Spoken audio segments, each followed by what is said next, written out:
Vijay Prashad is Professor of International Studies at Trinity College.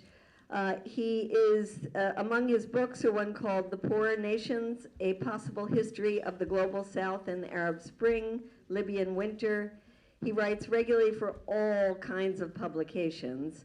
I think it would be great for all of you to get on his list, which is Possible History, is that?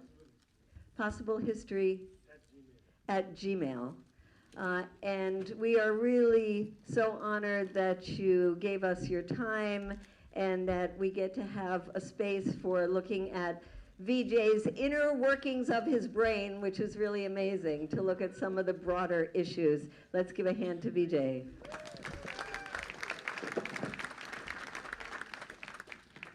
Thanks a lot, Medea. It's a real honor to be here.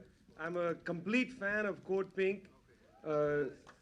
It's an amazing organization.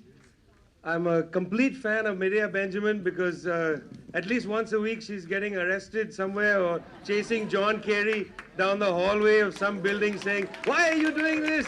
The most fearless and insane American, at least in this generation. It's always great to have standard bearers like that. I was very glad that you began your remarks cautioning us about Islamophobia and about, demonization and things like that. After all, this is the United States of America, and if I had the ability to dub Ted Cruz's speeches into Arabic, the American population would be terrified. They would think he was ISIS.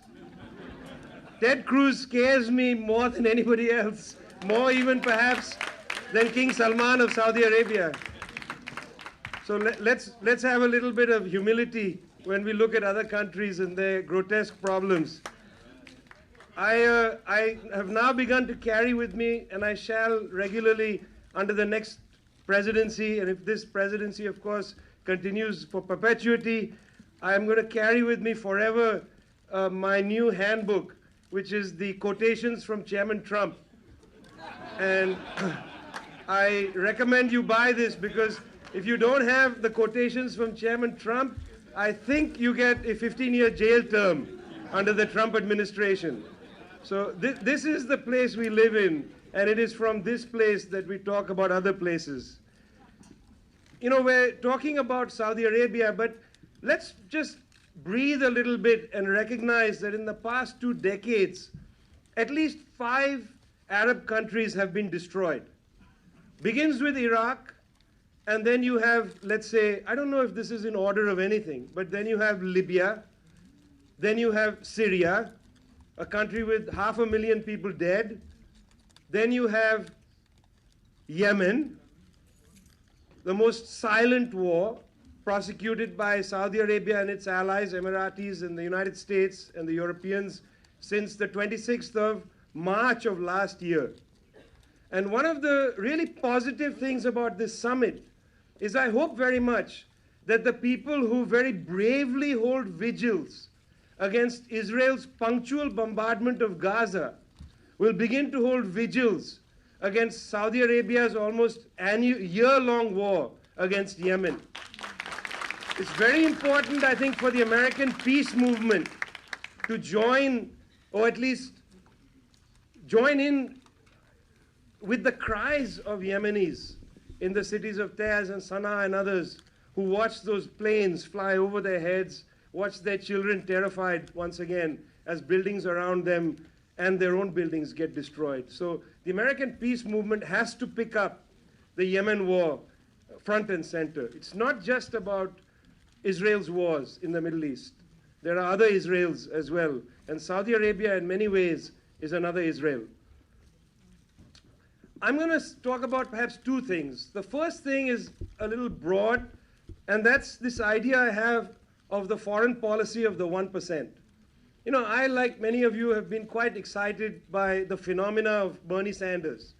Not because of, Bernie Sanders' record or what he's saying or, because the Sanders movement is not quite like the Jackson movement, which picked up from, extant social movements, grassroots organization, and built the rainbow from there. This is slightly different. This is people being mobilized to come out of frustration and anger and with a desire to come and talk about income inequality and such like. But you see, one of the premises of income inequality in the United States is the assumption that the United States is actually a country with a bounded territory, and that the American economy somehow exists within the states of the United States. But the United States is not a country. The United States is not restricted to its boundaries. The United States has a great imperial presence. The United States not only has an imperial presence as a kind of anachronism. You know, we know that some of the bases, many of the bases were adopted from the British. You know, the Bahrainis know that.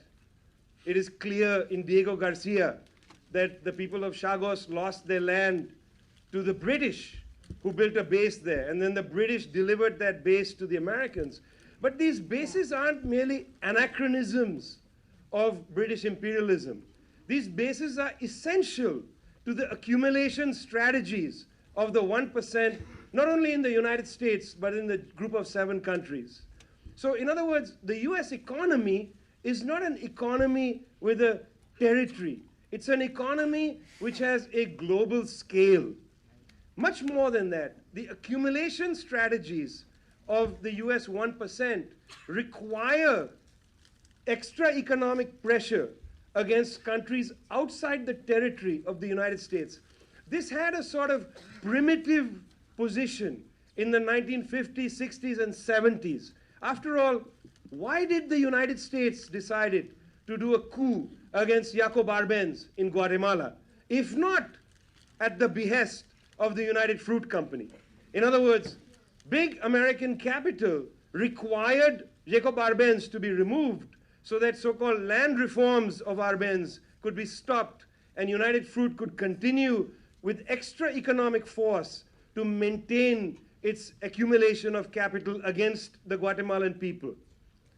Why did the Americans send Kermit Roosevelt, that very young scion of the Roosevelt family, to Tehran to overthrow the government of Mohammad Mossadegh in 1953, if not at the behest of the oil companies, who didn't want the Iranians to nationalize their oil? Because after all, how dare the Guatemalans control their own land? And how dare the Iranians claim a better rent for the oil that they sell under their feet?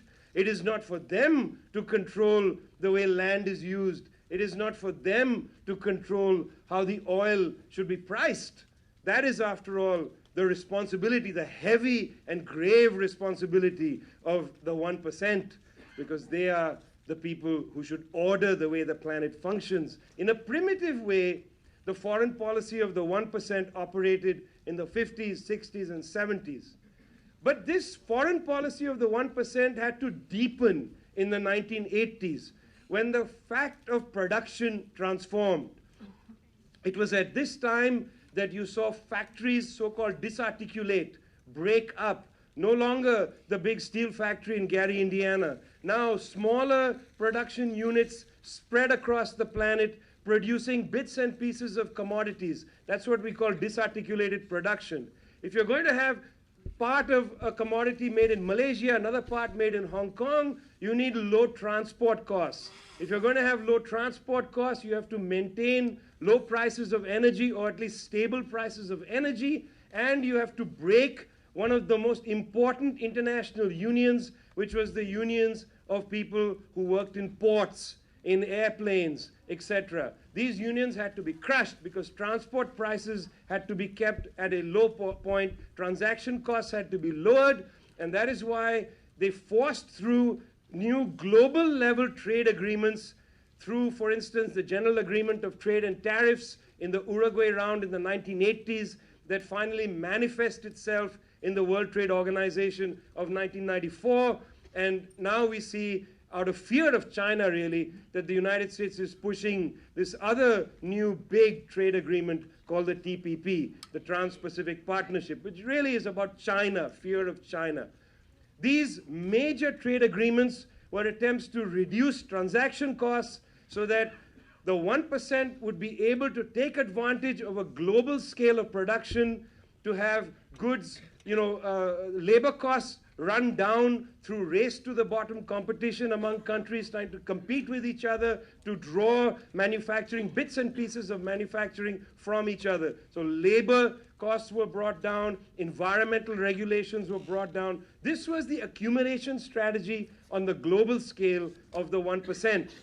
Now, the advantage of this structure was that it very much deteriorated union power, because countries were fighting, vying against each other to draw capital, to create parts of a commodity in each country. Unions began to find it very hard to maintain their existence, because they were told, if you go on strike, well, the capital is just going to move to the next country. This is the kind of, this is the Haiti Dominican Republic game with the textile industry. You go on strike here, well, we'll move across the border. You go on strike here, we'll move back. Secondly, nationalization as a strategy was annulled. It became impossible for firms to be nationalized by a country, because you only had a piece of the commodity being produced inside your geographical boundaries. How can you nationalize tire making when you don't make a car? The car manufacturers just say, well, you keep manufacturing tires in your national tire manufacturing factory. We'll move somewhere else to buy tires. We'll source our tires elsewhere. This was the advantage to capital of disarticulated production on the global scale. The disadvantage, of course, was that countries elsewhere would now have the ability to see how bits of a commodity were produced, and they could replicate it, which is why in the World Trade Organization, protection of intellectual property rights becomes so central. They changed the law on intellectual property rights. Previously, countries could innovate and produce goods based on a new process to get to the product. That was known as process-based patenting. Only the process could be patented, not the final product. Under the GATT round in Uruguay in the 1980s, which became the WTO, it was the product that is now patented, so that companies like Nike don't own the factory anywhere. They merely subcontract everything, and then they protect their rents by having these strict patents held by themselves. So if anybody breaks a patent rule, you need to use extra economic force to maintain your patent.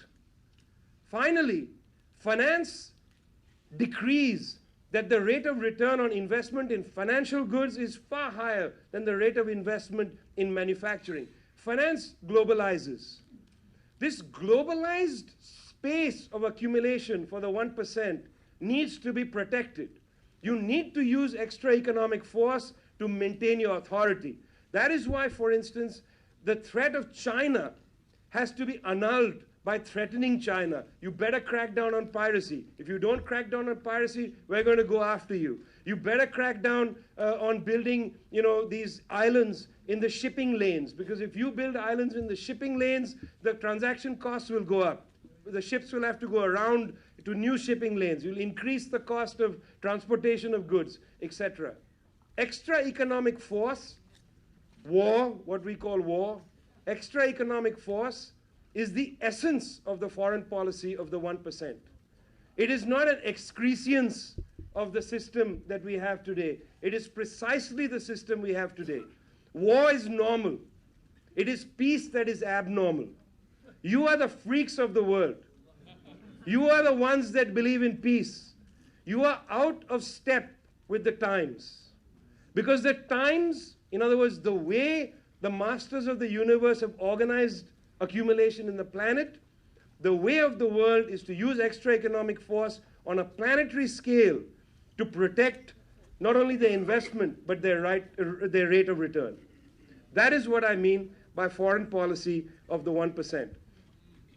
The second point I want to make, and I'll tie this together at the end, is I want to come right to the question of the great war between Iran and Saudi Arabia. Because I think it's unavoidable that in the United States we should talk about this great war. This great war is not religious in its essence. If it were religious in its essence, then the Saudi regime would have had a problem with the Shah of Iran. But they didn't. They were friendly with the Shah of Iran. The Shah of Iran is also the head of a Shiite government. They had no problem with the Shah of Iran. The problem began with the Iranian Revolution of 1978, which became the Islamic Republic of 1979. Please, always in your heads, remember there's a distinction. The Iranian people rose up in 1978, 1979. It is not an Islamic revolution. It was an Iranian revolution. Power was seized by the Islamists in 1979. Don't give the revolution to the Islamic regime. I think it's important that we remember that. The Iranian people fought to get rid of the ghastly Shah of Iran, sent him into his long-deserved exile in Rome. But power was seized from under the feet of the people. When that regime came to power in Tehran, it was a grave ideological threat to the regime in Saudi Arabia. Because in the previous decades, the Saudis could say, our threats are secular, and secularism is against the Arabs. You know, the secularism of Nasser, the secularism of the communists, the secularism of the Ba'ath, of Michel Aflaq, of Qasim, of others. This secularism is anti-Arab because it is not Muslim. The interesting thing with the Iranians was they created an Islamic republic. In other words, they said we are Muslims and we are against monarchies.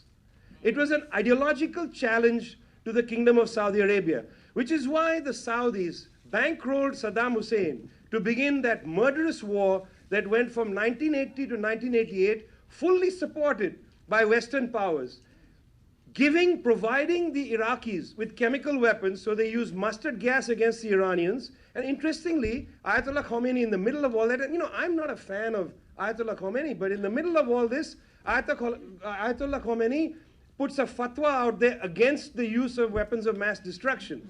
When people in America discuss the Iranians and their murderous drive to have nuclear weapons, it might be a good idea to mention that when the Iranians were attacked with mustard gas, they did not retaliate with mustard gas. They decided to fight back with conventional means. Now, to contain Iran, on the one side, you had the war from Iraq. On the other side, you had the Mujahideen in Afghanistan. I mean, you cannot understand this war that begins in Afghanistan without understanding the whole regional context. You might not know that in 1979, when the Iranian people rose up, in Pakistan there was an uprising. In fact, the American school in Islamabad was seized by militants who wanted the Americans to leave Pakistan.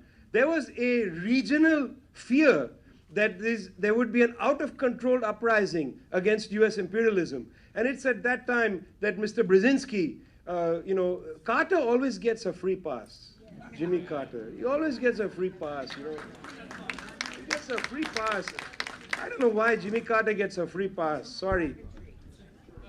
Secretary of State, or what was it, National Security Advisor, who cares, Brzezinski, engineers the strategy of sending in arms and logistical support to some of the most repellent characters in Afghanistan. Students of Burhanuddin Rabbani, one of the most horrible teachers in Kabul University, brought his students, people like Gulbuddin Hekmatyar, famous for throwing acid in the face of unveiled women. Ahmad Shah Massoud, who the French Parliament honored with the Légion d'honneur, a scoundrel in Kabul University engineering faculty, virulently anti-women. These were the people who became the great Mujahideen. Interesting, they were not called the Fedayeen, which was the term of art for the Palestinians. They were called the Mujahideen because they were to fight a religious war. This was the context of when the Fedayeen were actually in great popular understanding around the world, and yet they did not use that term in Afghanistan. They called them the Mujahideen to fight against the left regime, the PDPA government in Kabul. So the two ways to contain Iran, on the one side was this war from Iraq, on the other side, the Afghanistan situation. George W. Bush, the painter, George W. Bush. HW or W? George W. Bush, the painter. That's why I said the painter. He paints pictures of himself in a bathtub. He paints dogs. You haven't seen his paintings. You're missing a great deal. In fact, what I really liked about, I miss George W. Bush's sense of humor. Because what I liked about the day he came to endorse his brother, he said, my paintings are expensive because of my signature. I thought that was good. He's a funny guy. The other reason I admire George W. Bush is he's the only American president who could duck a shoe. I don't think any other American president would have been agile enough. In fact, he ducked a second shoe. Remember? Because Eddie went down and took the second shoe and threw it. It's an incredible moment. I don't think any world leader, I think in that sense, there's something to be said for not drinking alcohol. So, okay. George W. Bush prosecuted 2 wars in the space of 2 years, 2001, 2003. He knocked out the government of the Taliban in Afghanistan and delivered it partly because they joined the cabinet to the Iranian-backed people from Herat, Ismail Khan, for instance. On the other side, they knocked out the Baath government in Kabul, in Baghdad, and delivered it to the Dawa party, exiled, closely linked to Iran. In other words, the Americans fought the war, and the victory was Iran's. It's bizarre. You know, who is in the US State Department? Who is in the National Security Council? Who strategically, I mean, I think game theory is the stupidest possible mode of analysis. And yet I have some sympathy for game theory because didn't they game theory this scenario?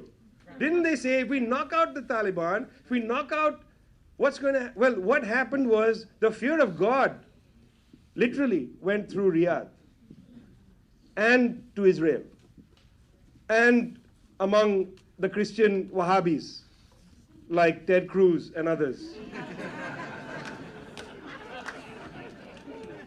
So the attempt now was to constrain Iran, put it back in its box. What did they do?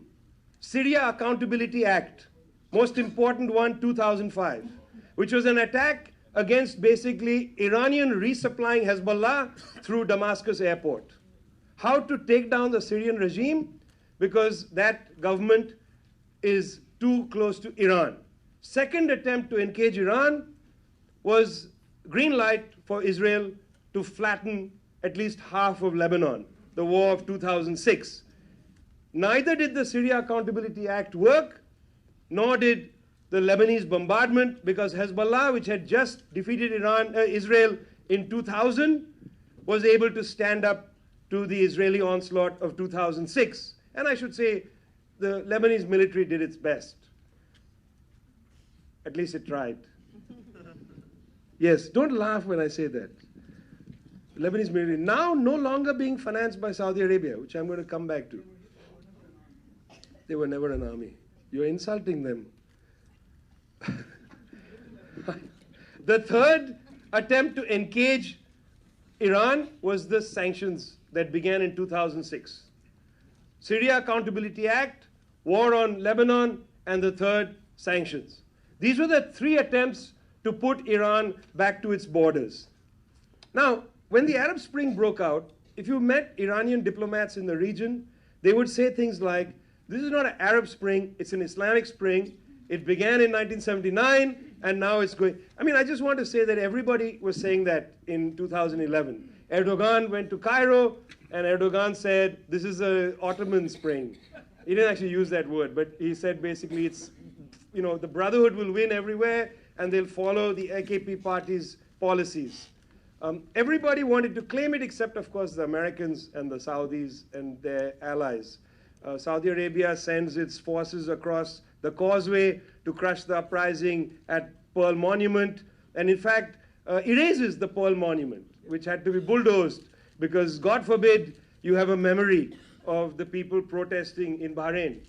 Saudi Arabia, UAE, that is the Emiratis, the Kuwaitis, etc., decided to push hard in the Arab League for the West, to push the West to go and bomb Libya. And Security Council Resolution 1973, one of the most shameful days of the UN Security Council, was passed in March in order to bomb Libya. And Amr Moussa right after the bombing, sort of came running out into the streets of Cairo. He was the head of the Arab League saying, "What are you doing? You're not supposed to bomb Tripoli. You're supposed to protect civilians." Ban Ki-moon went quickly, held his hand, and then they went back in front of the press, and he said, "No, no, it's okay what the West is doing. We agree." All right. Mohammad Morsi did something horrible. Mohammad Morsi allowed an Iranian warship to go through the Suez Canal for the first time since 1979. Mohammad Morsi also went to Tehran. First time an Egyptian head of government went to Tehran. This was an abomination. Tehran is the great obsession of these powers, Iran or Tehran. Now, a dose of realism crept into the powers when they realized that their strategy to basically engage Iran is not working. And one of the great achievements of John Kerry, I think, was this nuclear deal, because it demonstrated a sense of realism that US unipolarity is no longer prevalent, that other powers have returned to the stage, and that a miscalculation took place in Syria because the Syria confrontation has brought Russia and Iran closer together. It has also brought China much closer to Russia and Iran. This is a serious global miscalculation by the West and by the Saudis. Russia and Iran have got closer together, partly because Russia is also feeling engaged through this Ukraine, the uprising in Ukraine. Now, what I want to talk a little bit about is elements that are beginning to appear of what I hope the US peace movement will take seriously, which is a call for a grand bargain between Iran and Saudi Arabia. Now, it sounds crazy to think of a grand bargain between Iran and Saudi Arabia, but I think the people of Syria, the people of Yemen, the people of all these countries deserve not to become the permanent proxy battlefields for these two major powers in the region. We need to call for a grand bargain between Iran and Saudi Arabia, and there are elements of it already in place. One of them is the realization in Riyadh that it cannot prosecute its ambitions. It is feeling isolated. Let me give you a very quick example of that. When the Russian intervention happened, there was a sense of urgency in the military of Riyadh because the royal family had wanted very much to up the ante in Syria. Later, several months later, they would start saying, we're going to directly intervene militarily inside Syria. But very quickly, they had to back off from that. Why did they back off? The Turks also did it, but that's a separate story. Why did the Saudis back off? You might remember that the Mohammed bin Salman, the son of the current king, King Salman, had personally staked his legitimacy on the war against Yemen. In fact, on the first couple of days of the war against Yemen, he was seen all over Saudi television at the command center, looking at targeting information, etc. He's personally invested in that war. That war had gone abysmally from the very beginning. The Saudis requested the Pakistanis, a long-standing ally since the 1960s, to deliver ground troops as they had done in previous engagements. The most, you will remember, of course, Black September, when in Jordan the Palestinian resistance was attacked. Many of the troops there, under command of Brigadier Ziaul Haq, later martial law administrator, operated alongside Jordanian troops to attack the Palestinians in 1970.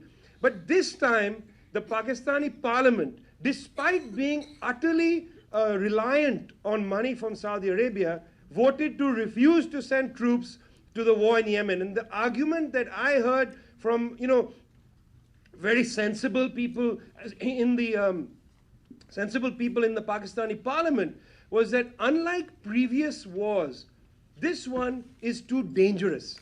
And the reason it's too dangerous is that Pakistan, unlike, say, Egypt, has a substantial Shia population. And they don't want to have sectarianism that is inflaming in the Gulf region return to South Asia. I mean, you should know that if you combine the Shia population in India and Pakistan, it's probably the same as the population in Iran. It's a very tens of millions of people. And there's already a great deal of tension in the cities of Pakistan on sectarian lines, because there are political parties of the right that have also domestically been inflaming sectarianism. But the the legislature was very, very cautious about the danger of entering the Yemen war to put this out of control. So they refused to send troops, which is why in Yemen, the Saudis have had to rely on Colombian mercenaries, on some Moroccans and other people from the Horn of Africa, but they're much smaller components of fighters. When they said we'll go into Syria, there simply wasn't a ground army under Saudi colors to fight in Syria. So there was a realization that they were in a position not of strength. When the next Geneva meeting was to happen, the Saudis hastily called much of the opposition, including their proxies, to Saudi Arabia, where they created a high negotiation committee. And the reason the high negotiation committee was wary of the Geneva meetings that happened recently was that they felt they were being called to Geneva to surrender. And they did not want to surrender. The cessation of hostilities that was agreed upon is a demonstration that Saudi Arabia and other regional powers are coming to terms with the fact that their ambitions are not being met. This is a very important glimmer of hope, in my opinion, for a grand bargain with the Iranians. The other one is that last week in Doha, Qatar, Saudi Arabia, under the invitation of the Qatari government, Saudi Arabia, Russia, Qatar, and Venezuela had an oil agreement on oil prices. The agreement was to freeze production levels. Immediately, the Iranians complained, saying, look, we're just coming out of sanctions. We can't afford to have production levels frozen. We need to be able to pump more. We have revenues to garner. But they then talked about it some more. And this summer, at the OPEC meeting, where Russia is not a member, they're going to take up the proposal from the Qatar meeting about stabilizing oil prices to their benefit. And the fact that Saudi Arabia and Iran were in the room together to discuss oil prices, Saudi Arabia and Russia were in a room together to discuss oil prices is, to me, another glimmer of hope. And I'm suggesting that we should look for these little glimmers and we should make something of them. We need to pressure the powers that be, that the way forward is not to merely, put, say, Saudi Arabia against the wall, or to put Iran against the wall, or politics of that nature. We need to call for some kind of bargain among these powers in the region. Finally, I want to make just a couple of comments about how Saudi Arabia has demonstrated, at the same time, when it feels engaged, it lashes out. And the two, you might call it a sort of regional tantrum. The two regional tantrums that it's had, one is the continuing bombing of Yemen, despite the fact there's no evidence of any strategic gains. The second was against Lebanon, which you might have seen recently. The Saudis have refused to honor several billions of dollars of security aid that they promised to the Lebanese government, $3 billion of security aid. Secondly, they've expelled, the Gulf countries have started to expel Lebanese citizens who they say are sympathetic to Hezbollah. And they know this because of eavesdropping of telephones. They've said this quite openly. The third thing they've done is they've declared Hezbollah a terrorist organization.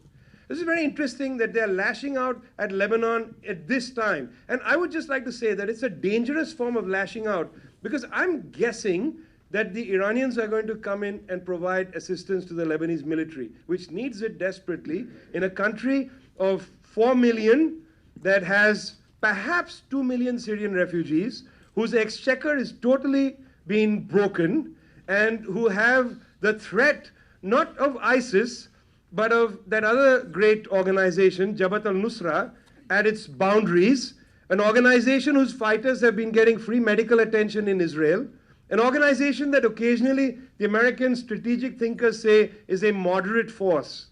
It's funny when Al-Qaeda becomes moderate. Or not that funny, not for the people who have to live on the other side of it. What is the foreign policy of the 99%, if this is the foreign policy of the 1%? A student from Syria showed me a slide, Katy Al-Hayek showed me a slide, which showed that the United States has provided the most money for Syrian rebels, $8 billion. She had the slide of all the amounts provided, $8 billion. But has taken in the least number of Syrian refugees. Phyllis Bennis wrote a piece in The Nation magazine where she had a statistic that the United States has 28% of the world's wealth, which, Phyllis, I thought was a low number. I thought they ate more, but I guess 28%, huh? Okay, let's say it's 28%. But Phyllis then said that 28% of the needs of the UN for Syrian refugees should be provided by the United States. It should be an obligation. It should be by percentage of wealth. What is the foreign policy of the 99%? The foreign policy of the 99% is to fight for grand bargains. The foreign policy of the 99% is to pursue justice, not to pursue the accumulation strategies of those who make money, because war for them, again, is not irrational, it is normal. War for us is not normal. It does not benefit us. It does not benefit this country. It does not benefit countries that are at the other end of this country's bombs. It doesn't only benefit arms dealers, but it benefits the entire 1% class, whose accumulation strategies are premised on the use of extra economic power to maintain their dominance and to maintain their delightful way of life. It is not my way of life. It is not your way of life. It is their way of life. We have to refuse it on our terms. Thanks a lot.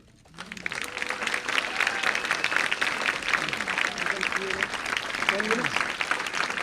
Please. Let's do 10 minutes of question and answer, and then we... Yes, please. I think you have to press the button and hold it as you speak. Sorry. Thank you. I just want to thank you so much. There's so much to follow and learn from what you said. I'd like to ask how you would include the presence of drones in that issue, especially Gideon Star. You're calling that, and also You have to keep pressing it. Automating of the drones also. Did you read Media's book, Drone Warfare? I certainly did. Have you given it to all your friends? I'm almost, yes. It's Christmas every month. You know, I mean, look, if you look at it from a political economic perspective, automation is happening in every sphere of production. So automation of war is not a surprise. And indeed, this is a fantasy 100 years old. Remember, 100 years ago, in 1911 actually, the first aerial bombardment took place in the world.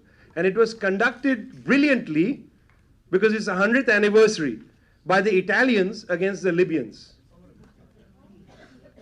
The 100th year anniversary, they decided to go back and aerial bomb Libya. That's how they celebrate anniversaries, the foreign policy of the 1%. So I just want to say that when they did that kind of bombing in 1911, the futurists, you know, the futurist movement, they wrote glowingly about aerial bombardment. Why? Because it was incredible that this technology could be used to pacify the natives, the savages. The savages would just see bombs falling from the sky. They would be so scared they would not resist anymore. It was a clean war. The fiction of machines and clean wars is not down to drones alone. Gas warfare, when it was first used, was seen as a clean way to fight wars. You just throw mustard gas and kill the whole infantry. Imagine that. Nuclear bombs were seen as a quick war. Drop it on Hiroshima, the whole city is a target. We talk always about, you know, people who bomb people and don't manage civilians. We forget that there has been never any accounting of Hiroshima and Nagasaki. Never any accounting. Nobody went to jail for that. There was no Nuremberg tribunal for the bombing of Dresden, for the bombing of Tokyo, firebombing. Yes, please.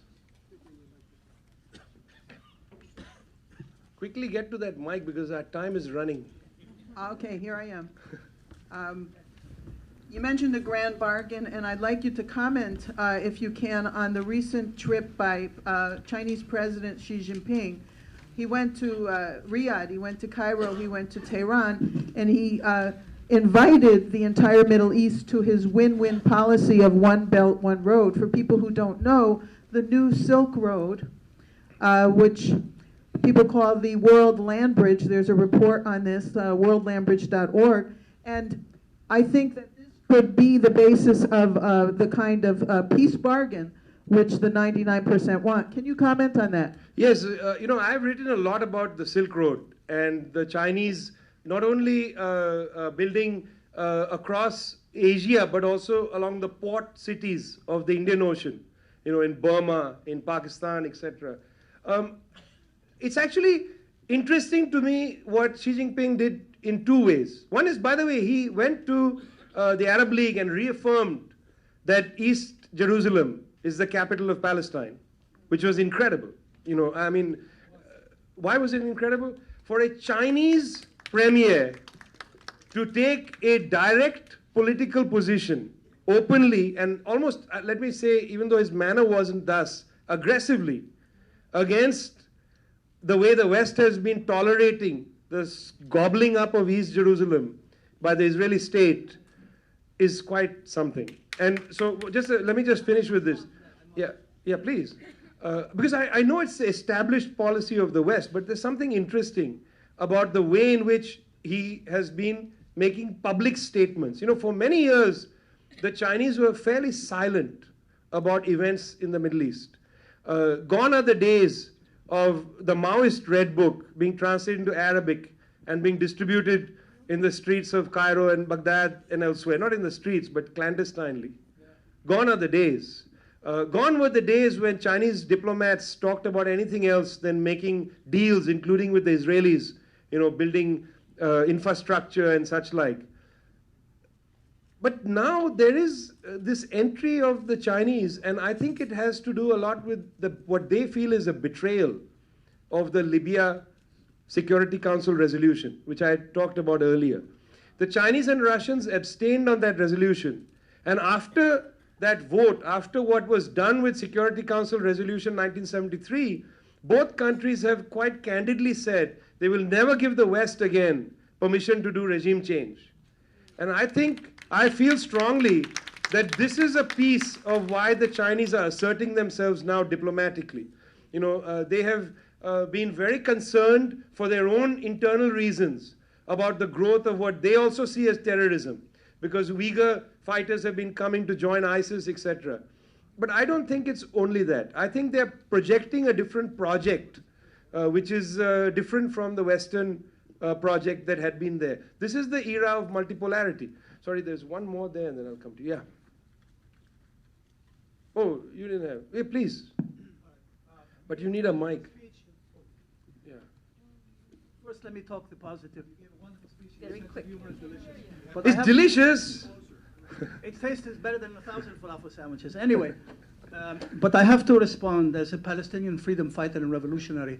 The Chinese took a step back when they supported East Jerusalem as the capital of Palestine. There's only one heart and capital to the state of Palestine, and it's called Jerusalem, Al-Quds, Al-Sharif, okay?